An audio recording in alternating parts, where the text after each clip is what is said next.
Voilà, esengo ezalaka mingi tango bayebisaka nga nakende na ndako ya tata. Mais biso esengo ezalaka mingi tango totelemaka liboso ya caméra mpona kopresente bino émission Bonzambe. Émission Bonzambe ezali lié oyo toyambaka bapaster, baserviteur de Dieu, bato oyo baselaka nkolo. Protocole mpe aza serviteur de Dieu, chantre mpe aza serviteur de Dieu, moto abetaka drum aza serviteur de Dieu. Donc lelo oyo naza na esengo ya komona lisusu na ba téléphone to na ba écran na bino lelo toyambi l'homme de Dieu bozo découvrir mbote l'homme de Dieu. Mbote papa na ngaboni. Ngai oyo nazali boso na koyeba kombo me bato bazali kolanda et vous allez sengo mingi bayeba kombo na yo ozali nani, oza l'homme de Dieu ya église nini et puis okambaka banani. OK, merci. Kombo na ngezali bien-aimé Miller Mbobe. Naza berger na église Gas, ezwami na commune ya Kasavubu, na avenue Momboyo 18. Toza pasteur titulaire responsable azali, mon père spirituel que j'ai sali, révérend Albert Soukami, naza moko parmi babazo travailler nae ensemble. Ah, ton père spirituel. Et puis que frère moi les gars ba pasteur spirituel bazala raté to ba père spirituel bazala raté. Est-ce que au kopesa biso lumière te na yango? Bon, eza vie na mais moi ce que je sais par rapport à o na yebi ba prenanga père spirituel azala. Parce que nyonso na osala parce que na prendre on a sia makolo tata nanga. Yango na osala. Parce que quand tu dis que père spirituel azala raté, maintenant oyozo sala wana oye koleli yango ba. Parce qu'on ne fait que kolanda ba paya ba papa na biso.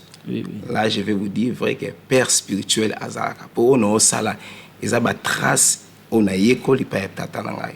OK. Voilà, on est allé bon l'homme de Dieu to zali na esi minga ko yamba yo biso awa to zala bezo to ba parcours ya ba l'homme de Dieu. Otambola ndenge ni to mono pe ozali jeune boye seke ozape kitoko seke ozali ki mystique. Le yango le loto ana esi ya koyeba histoire na yo ndenge nini okuta na makambo Bonzambe nini motive ko pour kutama Bonzambe e bandaka ndenge nini? OK, merci pour la question. D'abord naza mona eliboso na famille. Oui. On est à deux, moi et mon petit frère. Et depuis mon enfance déjà na bomona na banda déjà koye kodim na église naza na bandi de précodim. Bon, à un certain moment qui est adolescent, âge ndenge zalaka. Vraiment. Et na segara qui un peu kolanda pe lo enga mokili. Oui, je me rappelle un certain moment na comment même DJ. Parce que oncle nanga o amemanga na église, a comment na matos na ye, azaki clavieriste en église en même temps azaka na ben instrument na j'étais obligé na travailler na azaki comme DJ. Et ma église venait comment il passe, je me rappelle même nandoyaka une fois année ba veiller veiller kaka les 31 na mais toute l'année na roya pe église. Et nandé ko yati c'était comme ça vie le monde, les amis, mon entourage, c'était difficile na s'adhérer encore na chemin au babla qui sakanga depuis mon enfance. Et nazaki pe mutabalo yenge ba sanga pe na melak, je me rappelle la toute première fois oncle nanga me manga na mamanzamba prenait na komo mela ali akate parce que azalaki desi au mona mono ya la kisinzela ya mala makomo mela ba oncle nanga bazaki vraiment desi makas parce que nazaki moi modèle par rapport ya bana mingi. Et le col Nzambe kaka dans la vie, on peut perdre sens mais pas le sang. L'appel de Dieu bandait toujours qu'on réclame. Je me rappelle en 2010, tu as une activité dans l'église et dans l'église. Mais un jour comme ça, on l'a rappelé, mais il y a l'église pour nous. Toi, la séminaire aux oyaté.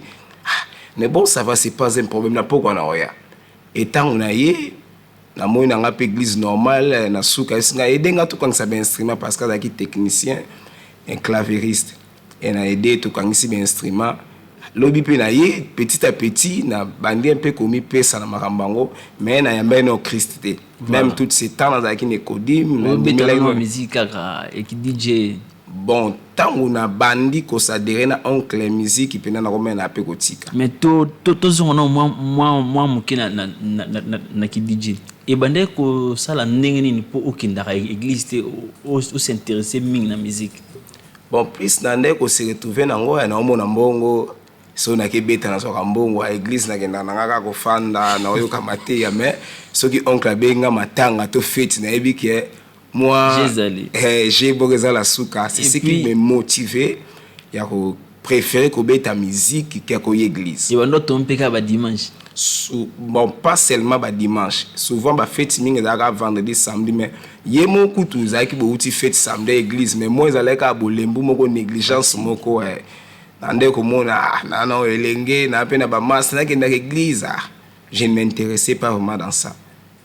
Mais moi conseil moi attends il y a 2 minutes au copé sans ba jeune op bazala ki car na vie wana que non samedi dimanche OK na fête mais samedi to vendredi avec na fête mais dimanche me fatigue au conseil bon on est na 1 minute. Bon conseil na copé c'est ça car Dieu ne fait rien sans rien. Nzamba sa nyonso pour un but.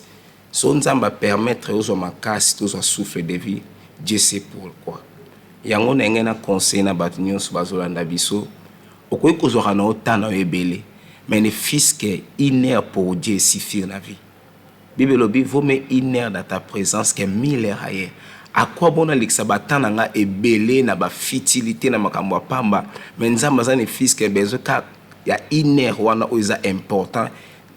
Pour n'angamoko d'abord et puis pour n'être tant que père. Voilà n'engana conseil mutu nyonso ebi que pour nous que c'est un travail qui est important, c'est je sais pas quoi mais ce qui est d'abord important priorité pour nous c'est les choses de Dieu.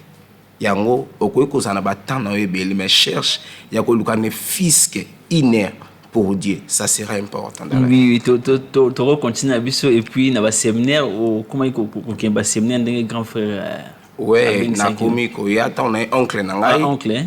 Na ye et puis petit à petit on doit savoir ça la technique. Oui. Comment ko arranger son les instruments comme ça et c'est faisait que le quoi comprenait que na yebe musala abandonner peut-être musuko ya ko tia son instrument te ngam na komi ko tia instrument. Petit à petit et dans autre instrument. Je me rappelle un certain samedi, mon père spirituel, le révérend Albert, tant aussi ce bon ça instrument, il m'a appelé Abi frère parce qu'il me connaissait depuis mon enfance. Oui. Abi frère, samedi prochain bon il y a formation, na affermissement. Et nandé ko ya kilti, tant soupe na kilti na pantacoute puis na kilote parce que na hôtel la monde, na ngé fi mo la tamingi. Et tant sous na kilote, c'était un peu ça. Et na tuni oncle nga formation na affermissement les années bio ya ka samedi oyeba. Et tant on a eu formation le samedi prochain, l'orateur abandé côté ya tuni batu banani bandimela Yesu. Presque toutes les gens bazaki wana bato monde maboko oui. Sauf nga na le bote na tikali wana. C'est ainsi que il faut na zo ba affermissement. Et les affermissements chez nous ça raka 1 mois presque. Et na premier affermissement assurance du salut ne kuna na ebe kondimela Christ comme Seigneur et Sauveur. Oh là là là là là. Donc wana okutsko na deuxième mode donc au long mo pagan comme chrétien. Comme chrétien. Ouais. Ce qu'on a chrétien, tant comme chrétien, lelo to ki obi ki vous évangéliste, berger. Berger. Vous allez berger. Okoma berger ndengeni. OK. Kokoma berger zaki bateau magique te mbala mobu na comme berger ça. Oui, ça a pris du temps, ça a vraiment pris du temps. Et tant on a mis pesi na Christ, ça m'a pris du temps. J'ai dans département information to zaki, munda ko côté ya ta ko peut travailler comme modérateur. Mais il se faisait qu'il a scellé les places NASA pour tous en bas scellé les matinois place NASA actuellement tout ça na berger moko na des sœurs comme permanent ngana ki mo mbal quand même qui trop jeune parce que je me suis converti à l'âge de 17 ans. Wow. Et moi il a travaillé comme Evran Isaac était passé dans 6 ans de formation té. Mais Dieu a fait grâce na sibisa ki moi exception à Makambo.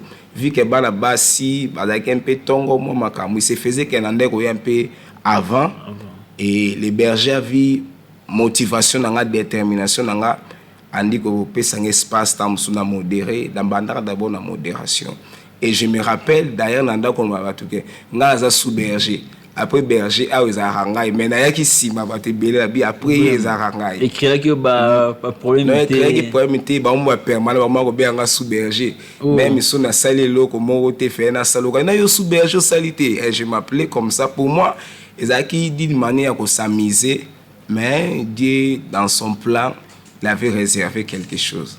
Vraiment. Mais sinon ndenge basalem banzembe mosusu balobaki non bapère spirituel bazalaka trop jaloux. Donc so amoni okomi komata okomi kofina yo est-ce que baréalité wana na baeglise pourquoi eza makambo ya nzambe? Bon, koloba komata kofina, je sais pas. Parce que moi particulièrement, père spirituel n'a pas tout fait, au contraire, me donne l'espace. Comme hier, on a presté qui parle biso. J'ai l'espace. Chez nous, quand il y a un programme, mon père a un clear dans la carte, je prêche, je fais l'œuvre de Dieu. Parce que ce que j'ai étouffé, c'est parce que mon père a passé un espace et fait valoir ba talent dans la grâce dans la yango na komi. Ça veut dire qu'un père spirituel qui est étouffé, des fois tu comprends des fois il y a des certaines choses père spirituel au sazo quand ça zo fino no zo ko aiguiser. Des fois tu me comprendre que aux ana ba faille moko boye mais na travailler na aider moi na tout le monde en tinko. Oui, et comme appelle des choses comment que loko papa a sali boye. Au monde on tamsu commun avec le temps on se rend compte que ça qui côté papa bandende ko sunganga pour sika na ko koma na sala berère musute. Vraiment.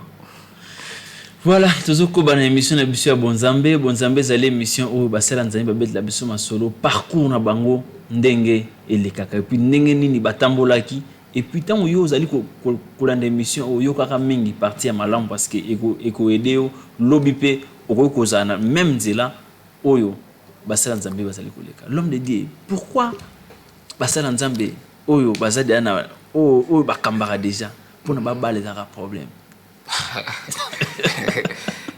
Bon, quand le bakoba les a problèmes et pour nous ça la choisir au ça choisir l'église aux banga au kim. Bon, quand ça la choix d'abord et dépendre de la montre, mais c'est d'abord une chose de comprendre qu'il faut d'abord faire un bon choix. Tant que le bas que mutu ko ça la choix mutu ko bala c'est pas un problème, mais mutu fonda e ba ko ça la choix ya malam pe na moment ya malam. Des fois, vous pouvez voir une personne, peut-être le temps n'est pas encore arrivé. Deuxièmement, parce que mais je dois me marier d'abord pour accomplir la volonté de Dieu. Et il faut na bala au bon moment aussi. C'est ça ce qui est très important. Des fois, échapper à biso. Est-ce que non bala pour bon, en quelque sorte. Oui aussi, il y a un lobby. Est-ce que faut s'engager parce que bino bolingna s'engager, tout faut s'engager dans la volonté de Dieu et me marier au bon moment. À quoi bon na linga to na bala po bino bolingi ba retomber plutôt ba réalité nga mon subir en non bino. Voilà pourquoi il est important d'abord de faire les choses selon la volonté de Dieu et de les faire au bon moment. C'est ce qui est important. C'est ça vraiment. Donc eza ngote que non aux banga ce que frère oh tout ce que sert oh sert mususu na okima. Non, même pas, ce n'est pas ça. Ça un bon motif. Mais concernant au pesa na ba jeune oyo penano oyo bazana ba trouble bazo ko sala choité. Yo l'homme de Dieu, yo pe ozo zela. Nzambe orienté bon si ko conseiller batu au conseiller bangone. D'abord la première des choses dans le domaine ya choix d'abord, il faut d'abord toi associer Nzambe. Oui. Vous savez Abraham a dit serviteur n'a que la moi en Isaac moi aussi, mais ce qu'il a fait quoi? Il a prié Dieu. C'est dans tout ce que nous devons faire, il faut mettre Dieu au devant. C'est important d'abord d'attirer Christ dans ma camp parce que du fait il y a cause Nzambe ko tient dans ma camp n'anga ko pesa responsabilité ma camp n'enga sala. Et tant qu'on associe Nzambe, il faut s'attendre pour échouer parce qu'avec Dieu on n'échoue jamais. Il faut qu'on associe Dieu. Et puis quand tu as la perspective, la vision d'une ose on a moto lingi au s'engager na est-ce que ce qu'on appelle équilibre zali est-ce que ça va aller et vous essayez un peu de voir on est dépendant na moto moko mais d'abord la première des choses faut qu'on associe d'abord Nzambe ce qui est important. Mais la plupart y a ba sœur en Christ tout le monde en ceux qui akomo lukalibala ba matarangomba akomo yepa pasteur je sais pas phénomène on est aranine. La plupart y a bon on a la mingi basi hein bazaka ceux qui a comme na posa libala akoma ko semla makasi. Bon la première des choses n'est to corriger d'abord le quoi to sambela Nzambe pour na matérialité quand quelqu'un dit qu'il y a un ngomba pour na libala, ce n'est pas ça. La Bible déclare cherchez premièrement le royaume des cieux et le reste vous sera donné après. D'abord, ce qui est important d'abord, c'est de chercher le royaume des cieux. Le reste, on est après. Est-ce que c'est que son nzamba pesio libalo luka son nzambete? Oui, je vous dis. C'est que son nzamba pesio libalo yako luka. Je pense que luka son nzambete. Yango mona la vie faut Christ a la priorité à vie na biso. Soit comme priorité à vie na biso to bando luka kaka intérêt na biso te mais l'intérêt du royaume. Ko kende ko sambel za mabete mais so sambel ka pona libala c'est que so zui libalo ki m'église au tiko luka nzambe. Ngano conseil na bato wana d'abord tout ça là oza priorité. Priorité c'est d'abord l'œuvre de Dieu et le reste mabale ya kana après. Pe le karanango. Et le karanango. Mais mambanzambe le karate.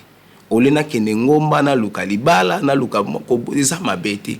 Mais est-ce que c'est vraiment ça ce que Dieu veut? Est-ce que yango na il faut na ça? Ce qui est priorité c'est d'abord le royaume. Mais sinon, écoute, peut motiver frère moko oyo à se plaindre na berger na se plaindre berger tambola bien. Au moins que ce pour bali et ko motiver puis aussi et ko créer ba onde positive pour yep oui comme le rôle yo. Oui, et le rôle est important. C'est important na rose à la peine exemple na acte moko boye bato pe ba copie yango mais ce que na zongi ne loko na lobaki na yo. Oui. Na koyi ko bala te pour bato ba ozelanga na bala. Na koyi ko bala te pour bato nyonso bana posa na bala. Bo so yo zelanga tam su tanondo yo bala yango wana. Obando zelanga ti wa.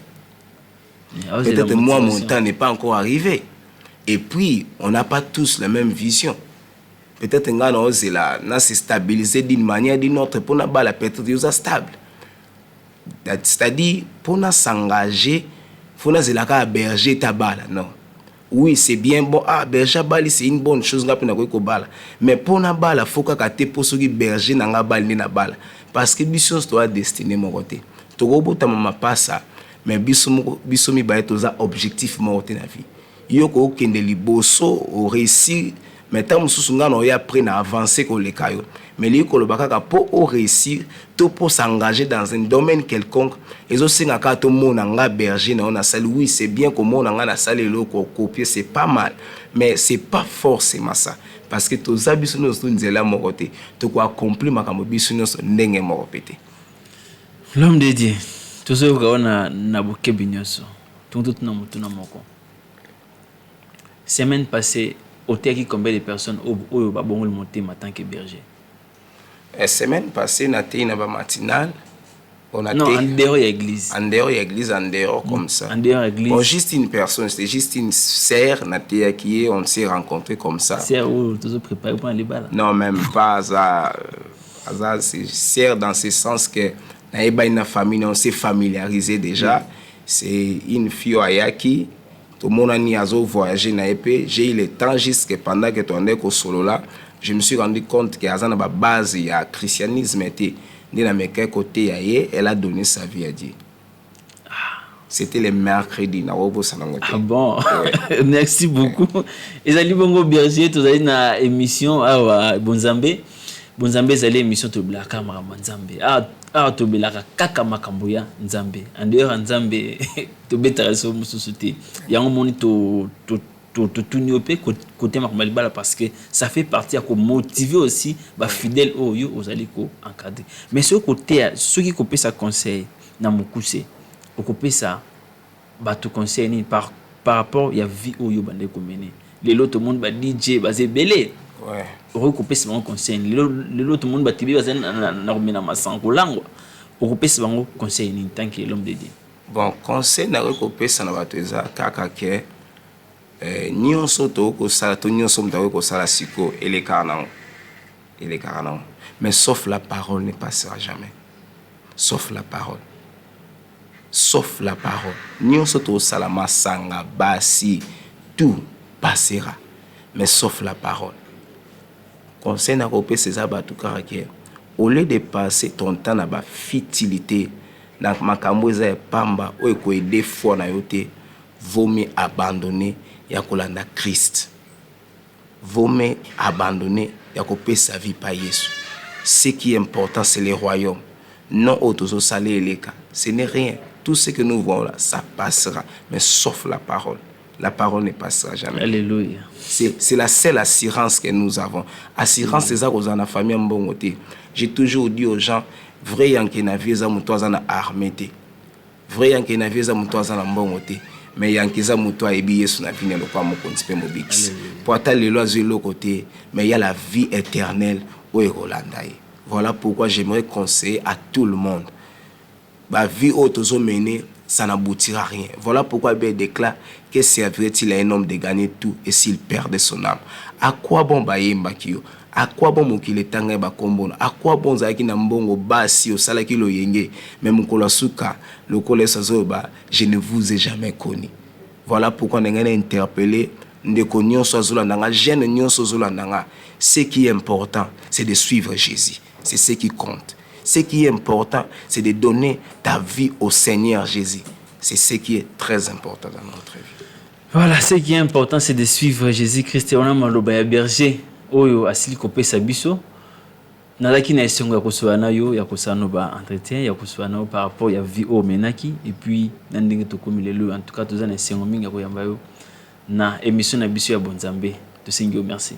Appelle ko la merci mingi na binope.